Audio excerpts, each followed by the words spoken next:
Hi friends, welcome back to our channel. Latest collection అండి. Yesterday ఈ sorry wear చేసింది ఒక షార్ట్ వీడియో రిలీజ్ చేశాము. చాలా మంచిగా రెస్పాన్స్ వచ్చింది.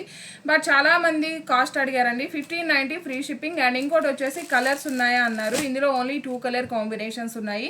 2 కలర్ కాంబినేషన్స్ కూడా మన దగ్గర ఫుల్ క్వాంటిటీ అయితే అవైలబుల్లో ఉన్నాయి. ఇది వచ్చేసి మనకి first quality premium quality pure Chanderi silk వస్తుందండి. సో దాని గురించి మనకి కాస్ట్ అనేది వేరియేషన్ ఉంటుంది. అండ్ ఇంకోటి వచ్చేసి ఇది వచ్చేసి ప్యూర్ హ్యాండ్ బాందిని. అండ్ ఇది మనకి ఆల్రెడీ ఫినిషింగ్ చేయించుంది. అండ్ మనకి సారీస్ అన్నిటికి కూడాను కాంట్రాస్ట్ పళ్ళు, కాంట్రాస్ట్ బ్లౌజ్ కూడా 1 మీటర్ వరకు వస్తుంది. ఇది వచ్చేసి మనకి హ్యాండ్ బ్రష్ పెయింటింగే బట్ డిజిటల్ ప్రింట్ అనమాట. సో వాష్ చేసిన మనకి ప్రింట్ కానీ కలర్ కానీ షైనింగ్ కానీ డిజైన్ కానీ ఎలాంటి చేంజ్ ఉండదు. ఇది జస్ట్ మనకి షార్ట్ వీడియో మాత్రమేనండి. కంప్లీట్ వీడియో మన ఛానల్లో ఉంటుంది, మీరు చెక్ చేయొచ్చు. 1590 ఫ్రీ షిప్పింగ్ ఉంటుంది. ఇందులో one more beautiful colour combination. ఇది వచ్చేసి మనకి మంచి మరూన్ కలర్కి బేబీ పింక్ షేడ్ అండి, పీచ్ పింక్ షేడ్ వస్తుంది. అండ్ ఓన్లీ 2 కలర్ కాంబినేషన్స్ మాత్రమే ఉన్నాయి. కంప్లీట్ వీడియో మన ఛానల్లో ఉంటుంది, చెక్ చేయండి. థ్యాంక్ యూ సో మచ్ అండి. Thank you.